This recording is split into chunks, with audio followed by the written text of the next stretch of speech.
Welcome to episode 14 of the Millennovator podcast. If you want to know the definition of hustler, look up in the dictionary Ricky J. White. Money for a season. If you have a summer-based business, then that sounds like to me you also need to have a fall-based business, a winter-based business, and a spring. Some businesses just don't operate well year-round. And that's one of the failure points that I had to tumble through being an entrepreneur this many years. You're listening to the Millennovator podcast, where we host the most innovative millennial entrepreneurs, and you learn the secret tips, proven tricks, and profitable tools they have picked up from entrepreneurial infancy to straight up business empire, and every stage in between. And now, your hosts and money Millennovators, Jonathan and Will. Give me the right now, go right down. I'm trying to sit it now, go right down. You trying to get it now. Today, we're going back to the basics, my friend. Basics? I'm looking at you. Basic, bro. You looking at me? But seriously, we've got Ricky on the show, and from the moment I met Ricky, and we did meet face-to-face here locally, I knew this dude was a hustler. He did. I didn't get to meet Ricky myself, but Will talked a lot about him and how he was just a hustler, just a go-getter. And you can sense that. Like, a lot of people, and by the way, if you're listening to the show and people are calling you that and people see you as that, you're doing something right. Keep doing what you're doing. But people can tell when they're in front of somebody who just gets after it. And Ricky is a true serial entrepreneur. He's not afraid to dibble and dab into different things. He's got a marketing and branding agency. He runs several food trucks. He's even consulting with people who run food trucks on a process to get it from idea, concept, to truck, to possibly even a brick and mortar shop, and then back over. The thing about Ricky, as you can probably tell from what Will just said, he's got a lot going on. And for someone who has that many businesses going, that much stuff going on, you really have to think through things and strategize. And that is what I look forward to you hearing from Ricky's story today. Just the way he thinks through things on the front end, and really just a strategy genius. Let's dive into some of this strategy geniosity today. The interview with Ricky is coming right up.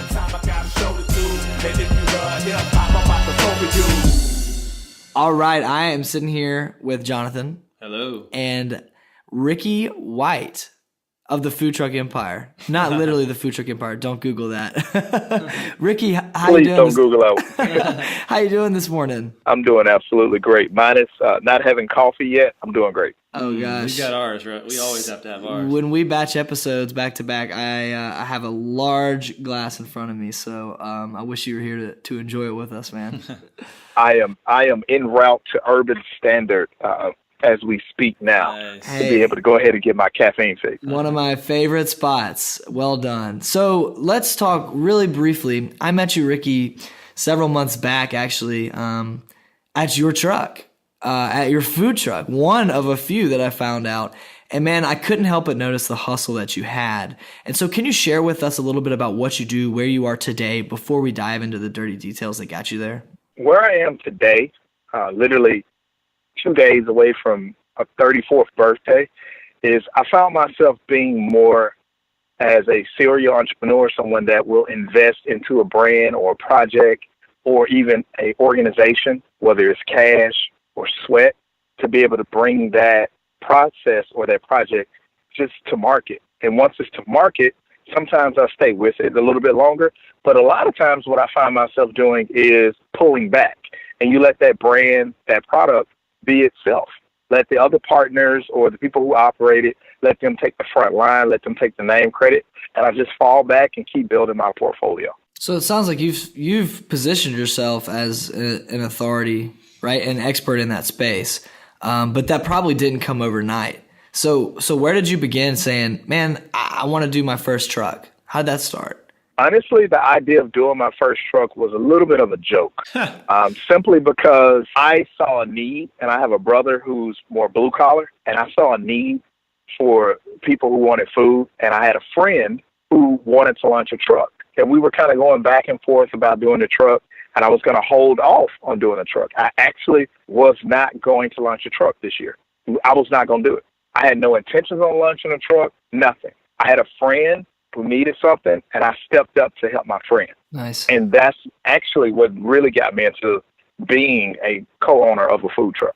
Wow, that's crazy. So what did you do prior to that? Because you obviously had put yourself in a position to help somebody, right? What got you there?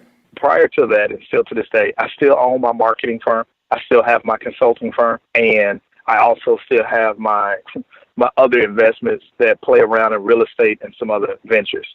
So before I even got to that level, higher up, 10 years, no, it'll be 11 years in February. Almost 11 years ago, I was just a simple department manager at Best Buy. I mean, that was my job. I punched the clock, got hours, greeted customers, I trained employees. That was literally my job. But it was a point in that job when I literally was just like, I can't do this anymore. And it was after one day I did a sales recap, and I realized that my employee number had did $1 million in sales. I'm like, how is this possible? Now you take away for your number being on the register during a holiday period and somebody's running and whatnot. But you sit up there saying to yourself, this is $1 million. Now, I understand that this organization has spent millions of dollars to be able to market, to bring customers into this retail location. But here it is. What can I do differently? So I started making some phone calls. I called human resources. I checked to see how much I had in my 401k. I checked to see how much vacation time I had stored, how much sick time I had stored. And I began to plan an exit. And I exited. And since that exit, I've never went back. Such good planning. I think a lot of people, they have the idea of what they want to do. They want to, pivot out of where they are and go on to the next phase. And they have that entrepreneurial itch. But a lot of people jump in, and we talk about that. You got to just jump in sometimes. But at the same time, the very strategic planning that you did is very impressive, especially if that was 11 years ago and you're about to turn 34. I would say you're, 23, right? Yeah, I was 20. I was 22. 22. So especially for that age, I mean, that's awesome. And the second thing I wanted to say is, seems like you got a lot of time in your hands. You don't really have a lot going on right now. You know what? Honestly, this past week and last week has been a little bit lighter. And normally when I get to the end of the year, coming into these fourth quarters, it's a very reflective moment for me, believe it or not. And It's been that way for several years since I was heavy into the entertainment industry. It's literally been that particular way. And one of the reasons why it's been set up that way is basically because of the fact that I still had to learn to operate within corporate business hours, corporate business timeframes. Right. When you're in entertainment, you're already in the fiscal budgets. You can't get as much sponsorship dollars as you used to. The seasons are drawing up because you're outside of football season. So in business, you have to strategically know when you're just, excuse my language, busy as hell and when you're going to slow down. Right. And you need to be smart about when you're slowing down. And in that slowdown period of time, I choose to do nothing but business development at that time. That's all I do. That's awesome. Business development and strategy. I think too often it's difficult as an entrepreneur because you are juggling a lot of hats and you're good at some of them and some of the hats don't fit you so well, right? But you got to wear them anyway. And for a lot of people, they love the busy season, right? They thrive in the 4 months of a launch or in the 4 weeks leading up to a launch. But after that, they fall off. And I think especially when people are working a full-time job, much of our audience, much of you listening have a full-time job and you're working on the side. It can be tough to stay focused when you've been working all day and come home and keep working all night, right?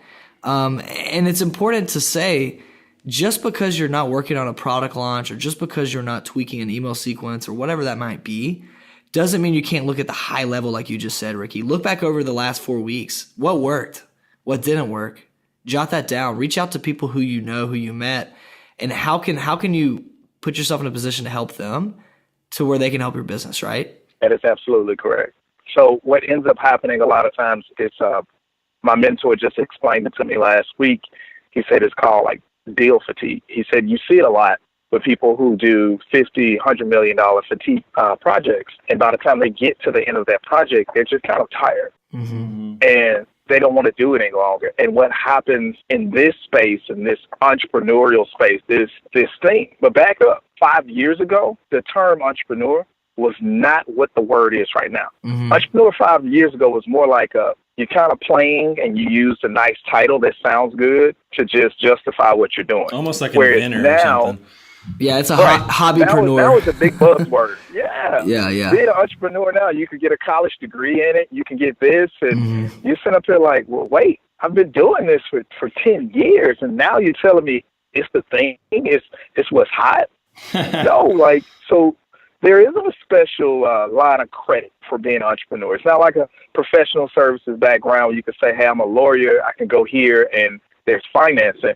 You don't just wake up in the morning and say, I'm an entrepreneur. You get an 800 credit score, a $100,000 line of credit, an AMX card, and 3,000 bonus points, 2 free cups of coffee. It doesn't work like If that. only. Yeah. If only. What it works like is you have a good project, a good business, you hit hard, I mean awesome, and then you slow down and you think that you can go back and strike lightning twice. Because that's the common side of you, is to go back and just repeat that step. I mean, just like sports, the goal is to keep trying to get a first down until you achieve a touchdown in football. But business isn't the same way. In business, you constantly have to switch up or find different lines of revenue to make you money for a season. If you have a summer-based business, then that sounds like to me you also need to have a fall-based business, a winter-based business, and a spring. Mm-hmm. Some businesses just don't operate well year-round.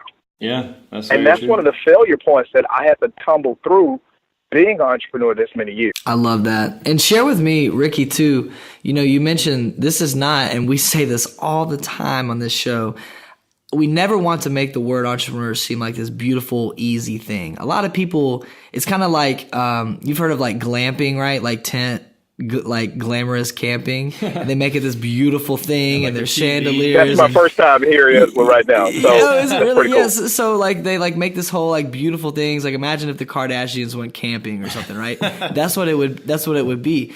A lot of people make entrepreneurship out to be this lovely, wonderful thing, work your own hours, business is going to come to you. That's not the case. And I'm sure you experienced a little bit of that in some way, shape, or fashion right after you quit your day job at Best Buy. Can you kind of talk about that real quick, what you went through on the early days?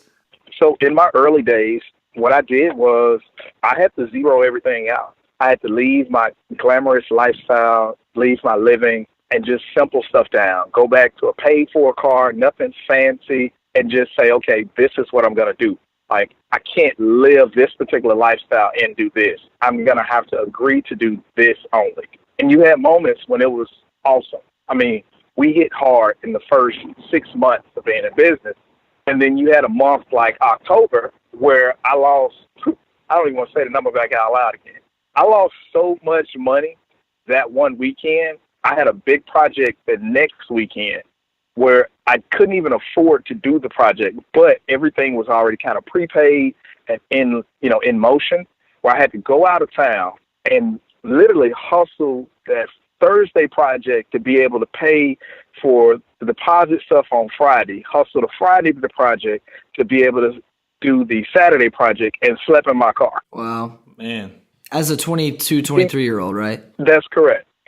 I mean, what people forget is sometimes, even being this far in, sometimes we do forget what the hustle was like. Moving the hustle to a business, because those, or the hustle to a career, because those are different phases. You hear people say hustle hard, hustle hard. Hustle's a short-term effects, like running a small sprint in a race. You don't hustle a marathon. True. And in business, in the middle of that, you can have a great foundation. All three of us could right now own a creative marketing company, and say your hustle could be on the side websites.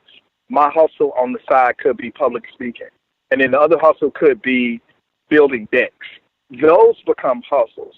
And at a certain point, when it clears enough revenue, you need to consider whether or not you're going to turn that into a viable business. That's good, because you're speaking to our audience. I mean, that's what our audience is, and Millennovators are looking at. They're side hustlers, and at a point, like you said, you have to know when to make that side hustle the full-time business. And I think it's, actually, I think that's a good point to go at. Like, what, for your businesses, and obviously you have several, is there ever a common theme in the point that you see those businesses where they pivot from side hustle to you're like, okay, these are ready to take off? Yes. I actually have a cash threshold. I have a dollar amount Okay. that I believe that once a business reaches that dollar amount, it needs to be filed. So what I'll initially do, here's a little secret sauce. What I'll initially do is I'll create a brand, a business concept. I'll house that business concept under my primary holding company and just do it as a DBA until it reaches its minimum finance threshold. At that point, that business is then registered, filed, and you move the funds back into it. Because if you're going to launch a business and you only make $8,000, that's not worth all of the money that it will cost to pay for all of the other fees. If you have your umbrella company could have just did auxiliary revenue. That's good. Right, and you just use it as a new revenue arm. That is correct. That makes sense. I mean, do you think that when P&G launches a complete new product that is not something else, it has to go through a point of R&D and discovery before they decide, you know what, we're not just going to call this Tide, we're going to call this one, Swan, which is the spinoff of Tide with colors because we like Swan because the brand name resonated better. It's a process to this. You just don't go and file a business license because I have an idea. You're going to end up spending thousands of dollars just to break that business back down. You're right. And that goes back into testing your market and seeing what's out there prior to pushing the chips in, right? Like it's all, and so many of you listening out there are doing this and are getting some decent revenue coming in as a sole proprietor, just on the side, under the table, whether it's through website design, through a marketing business, or even through an actual tangible product sale. But nobody in their right mind would ever say, okay, I'm leaving my job, I'm leaving my only income source for something I don't even know is going to have a viable audience. It's all about testing the audience. And it sounds like you've been doing a little bit of that for a long time and you've got a good method for it. Yeah, that's awesome. Here's one other thing about that I didn't mention. And I actually tell this to anyone who comes to me seeking to go the entrepreneurial route. You have to, have your own household budget, your own personal budget to know what you need to live. Yes. So if you're going to leave your job, and let's go back and use this example again, Jonathan, you're a carpenter. You're going to leave this construction company that you've been working for. And you need $40,000 a year to pay for the basics, to have a roof over your head, transportation, cell phone, internet, food, health insurance, blah, blah, blah. Then what you need to strategically find is some way or some project that pays you the $40,000 a year that you need in order to survive, that gives you the flexibility to go and launch your hustle into a full business. You got to tap back into what you do great first, and then you pull from that. And after you get enough revenue, enough reserves in the business you started, then the business can afford to pay you yourself. If you're sitting up here just completely relying on your first year in, if you don't have a line of credit or anything else, or just a massive amount of savings, then you're kind of hurting yourself because let's be real. You're really not working 80 hours a week running your own business. You're really not. Right. If you did, then you're basically making about $3.14 an hour if you look at what you brought in that week. And sometimes it does feel that way. Don't hear it wrong. Yeah, you're right. So here's the logic. If someone pays me $2,500 to build a website that I can build out in less than, we're going to say, 3 to 5 days total time, and total billable hours on that may be somewhere between 10 and 14 or 15 and 20 hours to build a simple site. If I build one simple site a week, right, or one simple site a week, or let's say 2 a month, that's $5,000 that I can have coming in every month. That covers your core. Well, and you may do that in the evening time in between watching your favorite TV show or early on a Saturday morning when you got a little insomnia and you're feeling creative. It's still about tapping into 2 things. That's good, man. I'm glad to know, number one, I'm not the only one that thinks that way, but number 2, I'm also not the only one that gets that creative insomnia either late night Saturday night or early Saturday morning, Ricky. So that's good. Good to hear that you have the same. Man, listen, in my earlier days, I felt like I didn't really sleep as much. Literally, you just up all night long, really producing stuff from. Right. Seems like your greatest hits come out the 11. I'm telling you, Older, man. married, family guy now, you can take that somewhere else. I'm sorry. I'm going to tell you, I'll be asleep by 10:30. Like, no, because I start at 4 a.m. Okay, yeah. go, That's there why you you go. find me at the office this morning at 2:30 and Jonathan in bed I was at home asleep. Well, man, Ricky, it was a pleasure having you on, was, man. sharing these little nuggets of advice Thank for the you guys people for who having need me it the this morning. most. Ricky, if anybody can find you and what you do and who you are, where can they find you online? The simplest way. My website is rjwhitejr.com. That's RJayWhitejr.com. My website, my social media name are all the same. RJayWhite Jr. So RJ White is where you find me at. Well, thanks again for being on the show, and I really appreciate you taking the time with us. And I want to say one last thing. I just talking to you today, I just see your thing, your strength as being just a chief strategist. Do you see that, Will? I mean, I just am so impressed by how, like, at such a young age, when you at Best Buy, like, you just thought all this stuff out, and it seems like, to have as many businesses as you have going right now, you have to think that way and you have to be that way. And I just really resonate with that, and I appreciate you sharing all that with us today. Well, thank you. Actually, that's one of the items I've been toiling with a lot the past few weeks, past few months. It's kind of going more into just a strategy-based role where I can just advise people on their startup advice and not necessarily be in day-to-day, because I think I love helping people problem solve or talk them through what it is they're going after, help them with the tools they need so they can save a little bit of money up front and then make more on the back end. Yeah, man, I think that's great. I really see that just talking to you in this brief 20 minutes, and I think that's a great idea. Well, guys, thank you again for having me. I hope you enjoy your coffee. Again, I am en route to get mine. Next time, I want coffee when we do this first. That's going to be my requirement. Hey, it's a requirement of mine, so I'm going to make it one of yours. Ricky, it was awesome talking. Thanks again. Thank you, guys. Bye. Check it out one time, I got a show to do. And if you love hip-hop, I'm about to fuck with you. Now, if you're listening, which I know you are, I don't want you to confuse the idea of quitting and cutting off your only income source to start entrepreneurship. Don't do that. That's not a smart decision. It's not that Ricky just jumped into the waters of entrepreneurship. It may seem that way, but do not cut your only stream of income off to just jump in. Use some of that cash to test a market. That's what we're here for. We're here to encourage you, to give you what you need to test a market out and a product or a service. And do your due diligence, for goodness sake. Right. I think that's what, like I said before, Ricky is so good at, is just really the due diligence and the planning on the front end, and just the strategy of how things are going to be implemented and the follow through.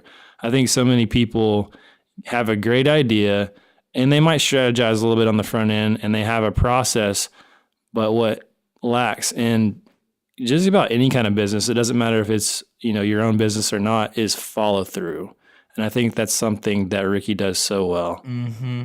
Yeah, it's something that actually my fiance Haley gets on to me all the time. She's like, I love this idea. Like, what you just told me is brilliant. So when are you going to complete that? Dang, she got on you. Nonstop, right? Like, that's accountability. It makes perfect sense, and you need somebody in your life to do that.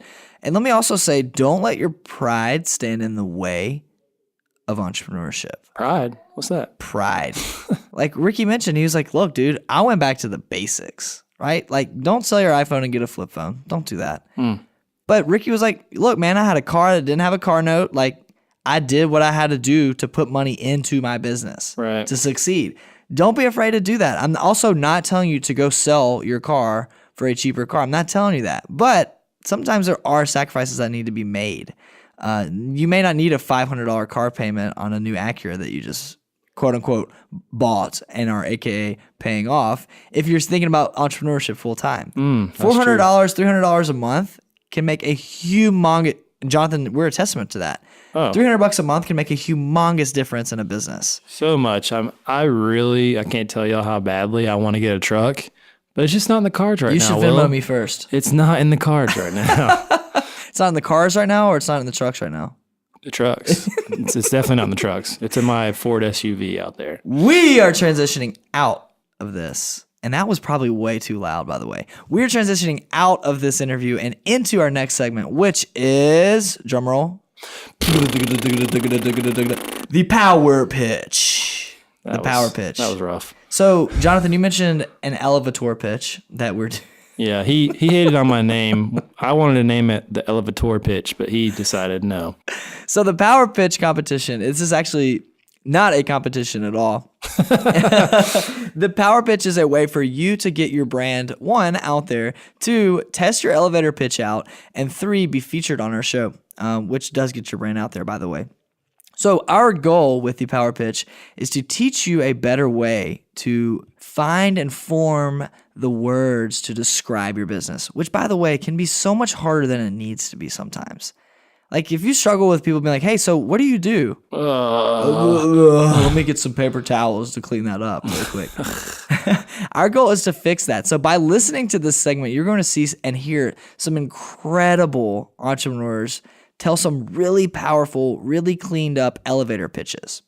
And I want you to learn from those elevator pitches. This is the power pitch competition, after all. However, we cannot hold this power pitch competition without you. So, action items. 1, head over to millennovator.com. 2 L's, 2 N's. All you got to do is look on the right side of the screen, and there is going to be a little blue scrolling bar. It's going to say something like, leave your power pitch voicemail here. All you got to do is click that button. Click it. Make sure you got a mic, and leave us your elevator pitch. Now, we're looking for a few things on the elevator pitch. Number 1, an elevator pitch is called an elevator pitch for a reason, Jonathan. How long does it take you to get up 2 flights in an elevator? Like 20 seconds? Wrong. Oh. Under 90 seconds. Okay. That's a slow elevator. So, leave your message in under 90 seconds. 2, you're going to have a few components in that elevator pitch. 1, who the heck is your audience? Who are you focusing on, right? 2, It's not us. No. Why are you focusing on them, and what do you do to transform them? What is your product or service, and how does it help them? And 3, what's your ask? So is this pitch in a situation where you're asking for capital? Is this pitch in the situation where you're asking to be on a podcast? Hint, hint. Is this pitch in a situation where you're looking for an employee, or where you're looking for promotion, or it doesn't matter. What is your ask? So include those 3 things. Tell us about your service and who you cater to. Keep it under 90 seconds and give us your ask. That's all it takes to be a part of the power pitch. Jonathan and I go through the voicemails every single week, and we pick our favorites to put on the show. Literally, your product or service will be on our show for all of our listeners. That's thousands of people to hear. That's pretty cool. And it'll be pretty entertaining for you to hear other people's pitches. I mean, come on. That's the best way to learn, is from people who are doing it right. And if you want to learn how to do it wrong, we could also share those too. We get a lot of those voicemails in, and there's nothing wrong with that. You have to polish your product, and you've got to start somewhere. And that's very important for you to know. So don't be intimidated. Just call and tell us your pitch. It's that easy. Even read it off a script if that's what you've got to do to perfect it. Just head over to millennovator.com and look at the right side of the screen. There's a blue bar. Thank goodness it's blue, because we looked at green before and it was terrible. That was busted, It man. was bad. So all you got to do is click that button, click one more button, and then leave your power pitch in under 90 seconds. We will be airing those starting next episode. That's episode 15. Bye-bye now. Thanks for tuning in. Don't forget to call your mother and tell that woman that you love her. And if you love the show almost as much, subscribe to us on iTunes and leave us a sweet review. We're definitely not ashamed to blush. Now, go forward and implement what you learned from today's episode into your business. We cannot wait to personally hear your story of success and replicate it 1,000 times over. Give me the mic, now, go right down. I'm trying to sit it now, down.